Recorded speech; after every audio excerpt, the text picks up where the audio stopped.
प्रचंड बोल मस्तकों के झुंड, आज चंद्र की घड़ी की तुम गुहार दो।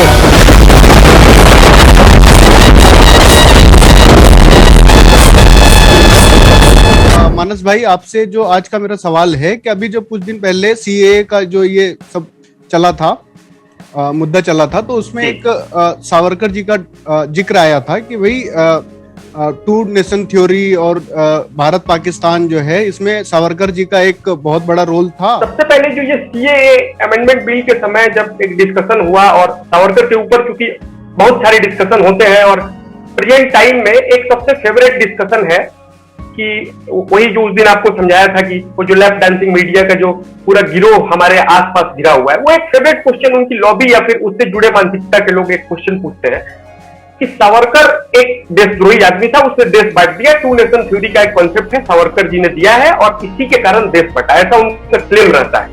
तो मैं इस पे आपको कुछ तथ्य फैक्ट के साथ बात करूंगा, डाटा के साथ, तो इससे क्लियरिटी आ जाएगी कि क्या सच्चाई थी या फिर क्या झूठ फैलाया गया। तो सबसे पहले हमको ये बात समझ लेने की आवश्यकता है कि उनको किसने क्लेम किया और उन पर क्या आरोप लगाए गए हैं, फिर उसके जस्टिफिकेशन में उन्होंने क्या कहा। आप जैसा जानते हैं कि रामचंद्र गुहा नाम के एक हिस्टोरियन है, उन्होंने एक ट्वीट करके एक बोला कि सावरकर जी ने 1937 में टू नेशन थ्योरी को माना है, और वो ये तब कर रहे थे जब अहमदाबाद में हिंदू महासभा की मतलब की बैठक थी, और उसमें सावरकर ने 1937 में इस चीज को क्लेम कर दिया कि टू नेशन थ्योरी नाम की चीज होती है, और इससे इस बात को प्रूव किया सकता है कि सावरकर टू नेशन थ्योरी के जनक थे, ऐसा क्लेम करना है इनका। तो इसका क्लैरिटी के लिए मैं आपको बता दूं कि 14 अगस्त 1943 को एक पत्रिका थी, आदेश नाम की पत्रिका। उसने क्या किया कि वो जब सावरकर जी का इंटरव्यू ले रहे थे 1943 14 अगस्त 1943 को सावरकर का इंटरव्यू चल रहा था, उसमें उन्होंने सावरकर से पूछा कि आपका टू नेशन थ्योरी नहीं, उन्होंने कुछ ऐसा क्वेश्चन पूछा, तो उस पर सावरकर ने एक स्टेटमेंट दिया, और उस स्टेटमेंट का छोटा सा पार्ट निकाल करके ये रामचंद्र गुहा है या फिर इस प्रकार के हिस्टोरियन लोग कुछ कोट करते हैं। मैं आपको पूरा दृष्टांत बताता हूं कि उसमें उन्होंने इस बात को कहा है कि हमको मैंने जो कुछ बोला है हिंदू महासभा में अहमदाबाद के अधिवेशन में, उसमें उन्होंने इस चीज को बोला कि भारत में दो राष्ट्र विराजमान है, दो मत के लोग हैं, एक हिंदू धर्म के लोग और मुस्लिम धर्म के लोग। इसको उन्होंने दो अलग अलग राष्ट्र बोला, इस चीज को उन्होंने एक्नॉलेज किया है। लेकिन इसके साथ ही वो ये बात बोलते हैं कि ये बिल्कुल ही मान्य नहीं है कि भारत का डिवीजन कर दिया जाए और भारत दो टुकड़ों में बट जाए, बिल्कुल नहीं। ये ऐसी ही बात हो गई कि मान लीजिए आप किसी डॉक्टर के पास ट्रीटमेंट के लिए जा रहे हैं, तो आपको कोई अगर बीमारी है या फिर कोई अगर समस्या है, तो डॉक्टर बताएगा ना कि आपको ये बीमारी है या फिर इसका ऐसे ट्रीटमेंट किया जाना चाहिए। तो उन्होंने बस देश में व्याप्त एक जो सिचुएशन वो इमेजिन कर रहे थे, वो उन्होंने बताया कि देश में दो मत के लोग हैं। उन्होंने बिल्कुल ये बात नहीं कही कि भारत को दो राष्ट्रों में बांट देना चाहिए, भारत और पाकिस्तान में। सावरकर जी ने एकदम क्लेरिफाई किया है। और अब रही बात की, ठीक है, उन्होंने एक्नॉलेज ही क्यों किया इस बात को कि टू नेशन, भारत में दो नेशन के दो मत के लोग रहते हैं, तो इसके पीछे भी एक लॉजिक है। उन्होंने इस्लामिक लिटरेचर को कोट करते हुए बोला कि इस्लाम की किताब में क्लियरली ये चीज मेंशन है कि इस्लाम दो बातों को मानता है, वो पूरे वर्ल्ड को दो रीजन में बांटता है, दारुल इस्लाम और दारुल हरब। ये इस्लाम के लिटरेचर पे ये कोट कर रहे हैं, इनके अपने मन की बात नहीं है, ये वहां से जो समझे हैं वो बता रहे हैं कि दारुल इस्लाम मतलब इस्लाम का जहां मेजोरिटी है, और दारुल हरब मतलब इस्लाम के लोग जहां पर कम है। तो इस्लाम का एक पॉलिटिकल थॉट है जिसके बेसिस पे वो सोचता है कि हमेशा हम पूरी दुनिया को इस्लाम बना दे, तो वो हमेशा दारुल हरब को दारुल इस्लाम बनाने के कन्वर्जन के चक्कर में रहता है। तो इस बेसिस पे, और वो एक प्रॉपर अपनी चीजों को मानता है इस्लाम, ये उनके लिटरेचर को समझते हुए सावरकर जी ने ऐसी बात बोली कि भारत में मुस्लिम लोग भी हैं और हिंदू लोग भी हैं, और अपने आप में ये दो राष्ट्र हैं। इसका मतलब ये बिल्कुल नहीं बोल रहे हैं कि हमको दो राष्ट्र में बांट देना है, पॉइंट नंबर एक। दूसरी बात, उन पर एक और हिस्टोरियन है, मैं आपको उनका नाम दे देता हूं, जैनाब सिकंदर नाम है उनका। उन्होंने भी सावरकर को घेरते हुए बोला कि 1923 में उन्होंने एक आर्टिकल लिखा, मैं थोड़ा सा देख करके बता रहा हूं, फैक्ट है, एसेंस ऑफ हिंदुत्व। 1923 में एक आर्टिकल एक सावरकर जी ने लिखा, एसेंस ऑफ हिंदुत्व। इसमें वो इस बात का जिक्र करते हुए पाए जा रहे हैं कि टू नेशन थ्योरी को सपोर्ट कर रहे हैं। अब थोड़ा सा मैं एसेंस ऑफ हिंदुत्व के बारे में आपको बता देता हूं कि उस किताब में सावरकर जी ने क्या मेंशन किया। उस किताब में सावरकर जी ने मेंशन किया है कि उन्होंने दो रीजन का आपको जिक्र किया, एक है सिंधुस्थान और एक है मलेच्छ देश। सिंधुस्थान और मलेच्छ देश, सिंधुस्थान को पारंपरिक किताबों में किसी चीज से मेंशन किया जाता था, ठीक है, नाम से आपको मैं ज्योग्राफिकली बाउंड्री से समझाता हूं। वो इस चीज को समझा रहे हैं कि जो सिंधुस्थान है वो क्या है, इस चीज को वो बता रहे हैं। तो अगर आप देखेंगे कि इंडिया के लेफ्ट साइड में थोड़ा सा टॉप मैप जाइए तो पाकिस्तान है। ज्योग्राफिकल मैप अगर हम लोग प्रेजेंट कर पाते तो वो होता, मेरे पास है फोटो, मैं आपको चाहे तो बाद में भेज सकता हूं। उसमें सिंधु नदी का आप फ्लो देखिए, वो पाकिस्तान के लगभग मिड से बहती है, लगभग मिड से बह रही है वो नदी। और उस नदी के इस साइड में, यानी जहां पर आपको वेस्ट पंजाब है या सिंध है या पूरा इंडिया का रीजन है या फिर बांग्लादेश है, इस आप ढंग से समझिएगा इस बात को, इस पूरे देश को वो सिंधुस्थान बताते हैं और उसके उधर के रीजन को ये मलेच्छ देश बताते हैं, ठीक है। और आप पाकिस्तान का मैप देखिए और इंडिया का मैप देखिए, अगर वो आदमी टू नेशन थ्योरी को सपोर्ट करता तो क्या वो सिंधुस्थान में वेस्ट पंजाब और सिंध को इंक्लूड करता? ये नॉर्मल लॉजिक से अगर कोई भी इस चीज को देख सकता है कि अगर ठीक है वो इस आइडियोलॉजी को मानते हैं तो वो क्यों दिखा रहे हैं अपने ज्योग्राफिकल रीजन में कि ये रीजन पूरा सिंधुस्तान यानी हिंदुस्तान है। तो उस किताब में भी ये प्रूफ हो गया। ये जो जनाब सिकंदर जी ट्वीट किए थे बिना किसी कोट के, ये कोई रेफरेंस नहीं दिए थे, उसके बाद से आपकी क्वेरी होगी, आप मतलब क्यूरियोसिटी बढ़ेगी तो आप इसको पढ़ेंगे, तो उस बेसिस पे मैंने इस जानकारी को इकट्ठा किया कि सावरकर जब हिंदुस्तान को डिस्क्राइब कर रहे हैं तो वो उस पार्ट को भी मान रहे हैं जो कि अभी present most of the Pakistan है, वो सिंधु नदी के उत्तर बलूचिस्तान है। उस समय पाकिस्तान, आपको इस बात को जान करके यही होगी कि वो जब डिस्ट्रीब्यूट हुआ था तो बाद में पाकिस्तान बलूचिस्तान को कैप्चर किया है, शुरू में नहीं किया था। तो उस रीजन को जो आदमी पूरा डिस्क्राइब कर रहा है वो कैसे टू नेशन थ्योरी को सपोर्ट कर सकता है? तो ये बिल्कुल बेबुनियाद बात है कि ये टू नेशन थ्योरी को सावरकर सपोर्ट कर दिए। तो ये दो इंसिडेंट से मैंने समझा दिया। और बस एक लाइन और आपको मैं बोल दूं कि ठीक है, फिर टू नेशन थ्योरी का ओरिजिनेशन कहां पे हुआ है, ओरिजिनेशन कैसे हुआ है? तो इस चीज को समझ लेना बहुत आवश्यक है कि सैयद अहमद खान, आप अलीगढ़ मुस्लिम यूनिवर्सिटी AMU का नाम सुने होंगे, उसके जो संस्थापक थे उनका नाम था सैयद अहमद खान। उनके नाम के पीछे सर लगता है, मैं सर का यूज नहीं करता हूं, उतना रिस्पेक्टेबल आदमी नहीं था। सैयद अहमद खान, उसने AMU का एस्टेब्लिश किया। और वो जो आदमी है, मैं आपको डेट बताता हूं, 14 मार्च 1888, 14 मार्च 1888 ईस्वी को मेरठ में, जो कि अभी वेस्टर्न यूपी में है, मेरठ में स्पीच देते हुए उसने क्लियरली इस बात का मेंशन किया था। उसका एक स्पीच है, उस स्पीच में वो मेंशन कर रहा है कि हमको पाकिस्तान चाहिए, हिंदुस्तान में दो मत के लोग रहते हैं, ये यहाँ पर मुस्लिम अगर रहेंगे तो ये बिल्कुल खुश नहीं रह पाएंगे, यहाँ पे हिंदुओं की मेजोरिटी है, हम लोग को अलग राष्ट्र चाहिए। और अगर अलग राष्ट्र नहीं मिलेगा तो पठान जो है वो आएंगे और नॉर्थ से लेकर के बे ऑफ बंगाल तक नदी बहेगी, और किस चीज की नदी बहेगी? खून की नदी बहेगी। इस ऐसा भड़काऊ बयान वो देता है। और जो टू नेशन थ्योरी का कॉन्सेप्ट है, वो उस आदमी, वो प्रोपेगेट करने वाला वो आदमी है। उसी के बाद से आगे चलकर इसी का फायदा उठाया जिन्ना ने इसको प्रोपेगेट किया, और सावरकर को तो जबरदस्ती घेरा जाता है टू नेशन थ्योरी पे। राहुल भाई, आपसे मेरा ये सवाल है कि ठीक है ना, आज बहुत सारे लोग ये मानते हैं, है ना, कि सावरकर जी जो थे उनका बहुत बड़ा रोल था कि भाई पाकिस्तान के बनने में, ठीक है, आज ऐसा बहुत लोग मानते हैं।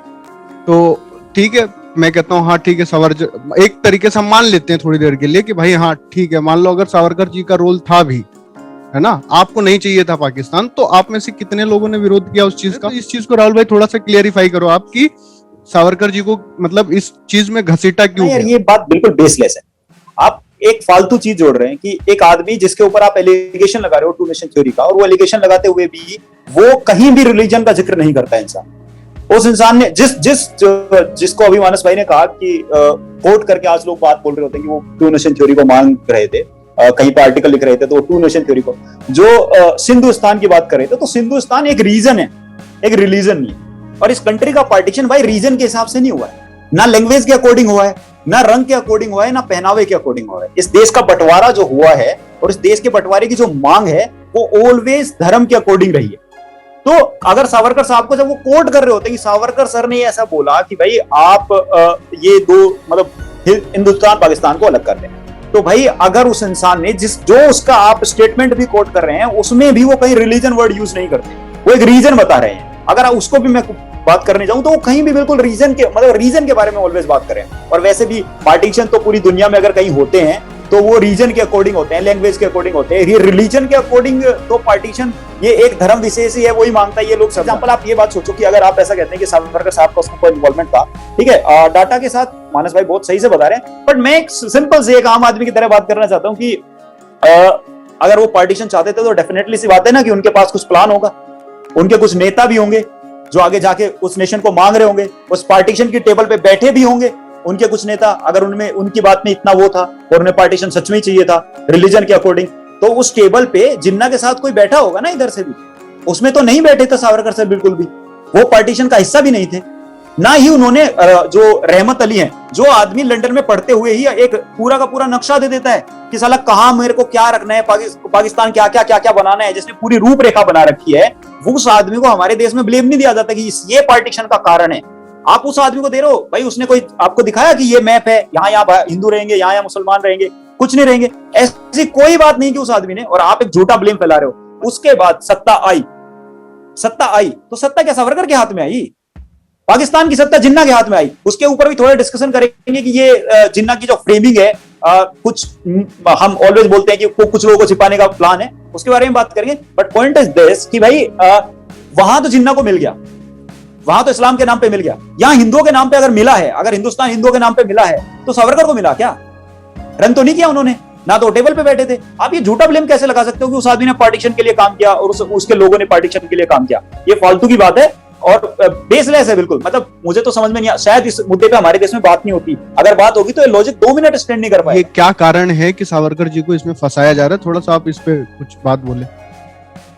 जी अखिल जी, सावरकर को पहले थोड़ा सा, सावरकर जी के बारे में अगर मेरी जीवा अगर इस बात को बोल रही है तो मैं बहुत धन्य मानता हूं अपने आप को कि सावरकर के बारे में अपने को बोलने का ऐसा मौका मिला, वीर सावरकर के बारे में।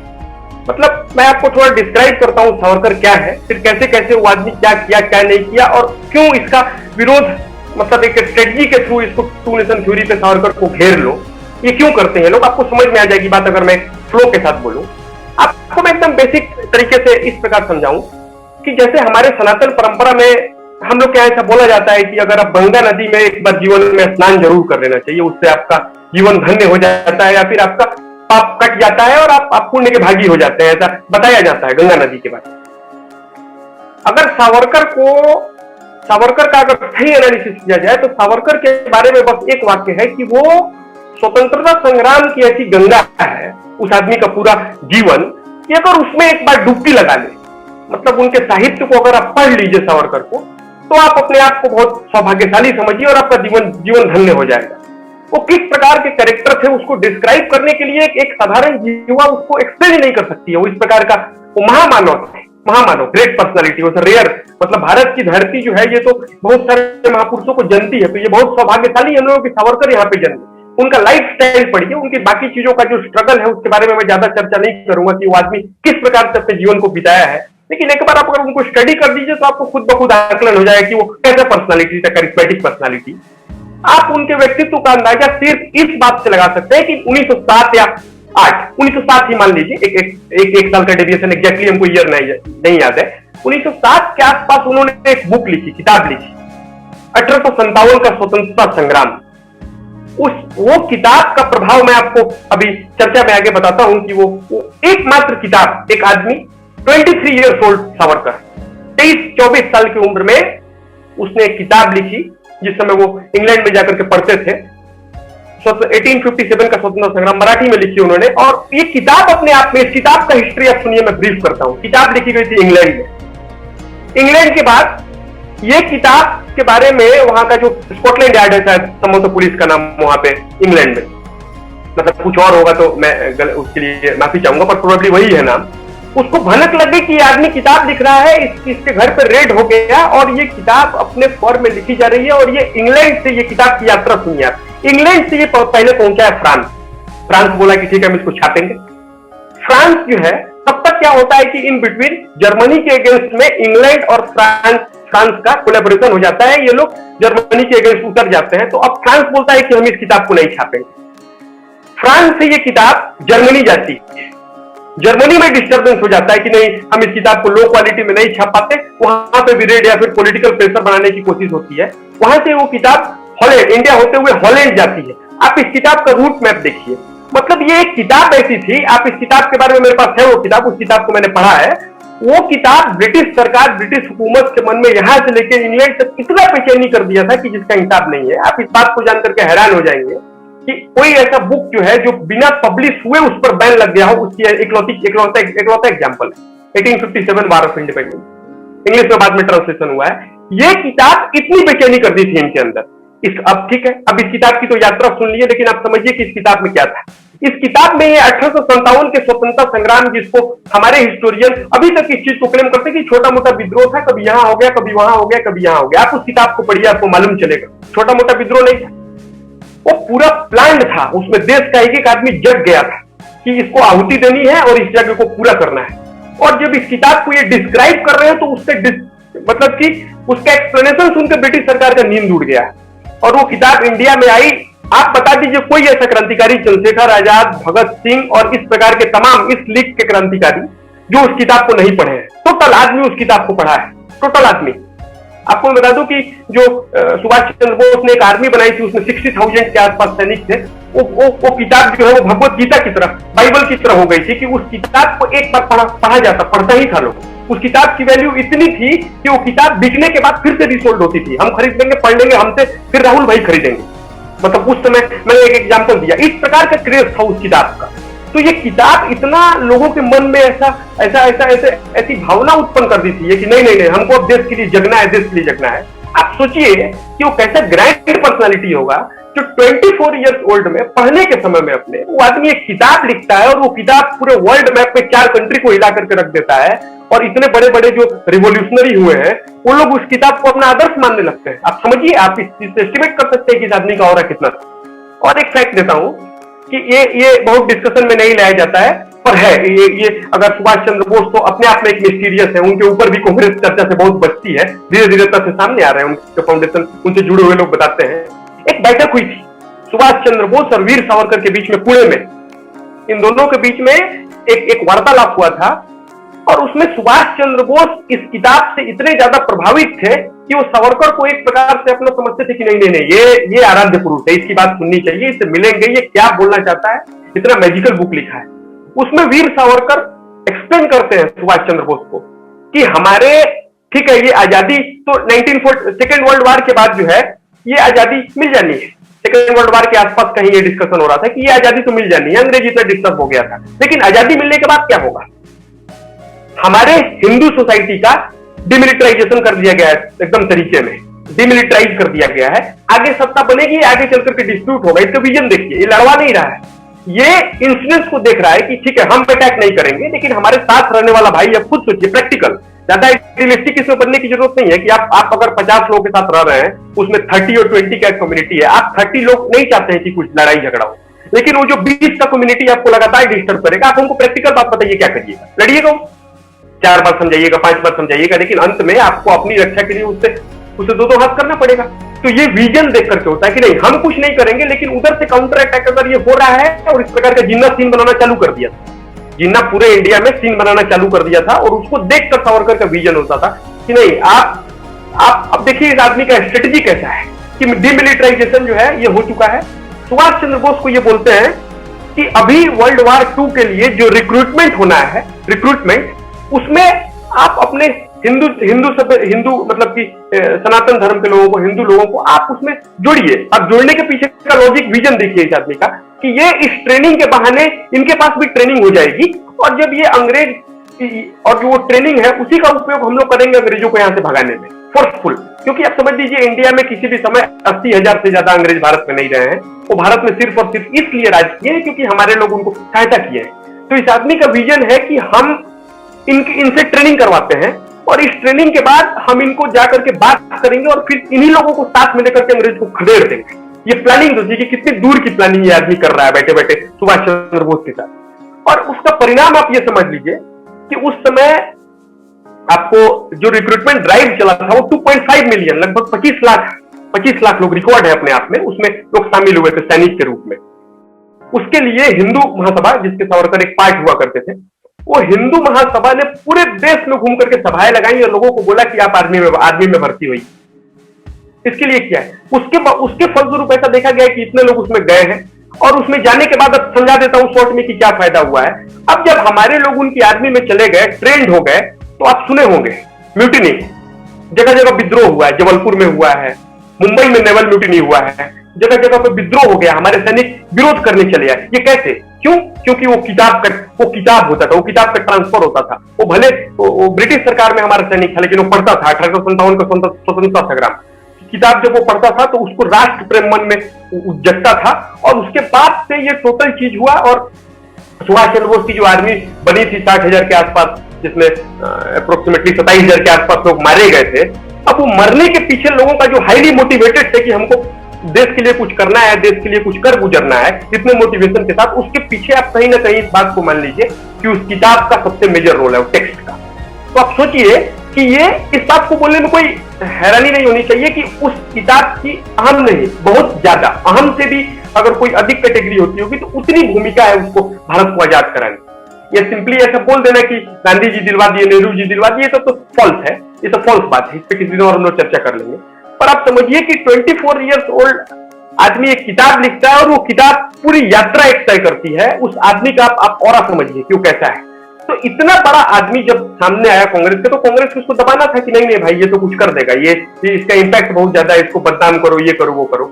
और त्यागी जी की ही बात में नॉर्मल एक आदमी की तरफ कोट करिए, ठीक है, सावरकर कट्टर हिंदुत्ववादी थे, मान लेते हैं एक मिनट के लिए बात, जो कि सही नहीं है, और वो टू नेशन थ्योरी का सपोर्ट कर भी दिए एक मिनट के लिए। तो आपके एंटी में जो मुस्लिम लीग था, वो तो आपको नहीं, मतलब कि वैचारिक रूप से तो वो सावरकर को हमेशा अपना एंटी समझता था कि नहीं नहीं नहीं, ये हमारे मत के है ही नहीं। अगर सावरकर जी या फिर कांग्रेस भी सावरकर को हमेशा एंटी समझती थी, अगर सावरकर ने ये प्रपोज कर दिया तो आप कैसे मान लिए भाई? आप तो इनके विरोधी मत के हैं। एक कौन से लॉजिक से आप एक्सप्लेन कर रहे हैं कि सावरकर दे दिया? ठीक है, दे दिया, तो आप मान कैसे लिए? आप तो उसका विरोध करते थे। हम अपने दुश्मन की बात क्यों मानेंगे? तो ये लोग तो यही पे फंस जाते हैं एक नॉर्मल लॉजिक से कि आप मान क्यों लिए भाई, आपको तो विरोधी था। तो ये देखिए, इसमें ये लोग फंसता है। फिर सावरकर की पर्सनालिटी, इतना चार्मिंग पर्सनालिटी, और आप समझ लीजिए वो आदमी एक, अब बताइए, वो आदमी कभी इलेक्शन लड़ा है? कोई पूछ के बता दे, कभी इलेक्शन? कोई इलेक्शन नहीं, कोई पॉलिटिकल इन्वॉल्वमेंट नहीं। वो चाहता तो क्या इलेक्शन कहीं से कॉन्टेस्ट करके नहीं जीत जाता? आराम से भारत के किसी कोने से इलेक्शन लड़ता हुआ आदमी जीत जाता है। इतना पर्सनालिटी में उसके चार्म था या ऑरा थी, नहीं लड़े हुआ। और ये इंडिपेंडेंस के समय में जो पॉलिटिक्स, आपको बताइए 1947 के बाद ये करप्शन होना चालू हो गया है कुछ दिन बाद। कोई आदमी जिसको राष्ट्र से निष्ठा है, वो फ्रीडम फाइटिंग करेगा, सब कुछ देखा है ऊपर नीचे, उसके मन में इतनी ही राष्ट्र निष्ठा, वो चोरी करेगा आगे चल कर ही नहीं सकता वो आदमी चोरी। अगर वो चोरी कर रहा है तो उसके मन में खोट है, उसको नहीं है देश से लगाओ, देश से लगाओ इसको बोलते हैं। सब कुछ दे दिया। एक चैप्टर है जो अंडमान में कैसा उनका जाना हुआ और कैसे कैसे वो लिखते थे, कितना कम रिसोर्स में वो आदमी रहा है। तो इतने ह्यूज पर्सनालिटी को मैलाइन करने के लिए ठीक है, दे दो, घेर लो इसको, 2-4 फ्रंट बना लो, कम्युनिस्टों को एक दे दो, एक लिबरांडुओं को दे दो, और इसी प्रकार के लोगों को दे करके एक गोलपोस्ट तैयार करो। और सावरकर को बोले कि नहीं, ये तो यहाँ पर एक बोला है 1937 में, इसको उठाओ और ऐसा कर दो। भाई वो 1937 में वो आदमी इसको एक्नॉलेज किया है, एक्सेप्ट नहीं किया है, कॉमन सेंस से समझने की बात है। वो बताया है कि ऐसी बात है हिंदुस्तान में, उसको मान नहीं लेना है, उसको नहीं मानना है।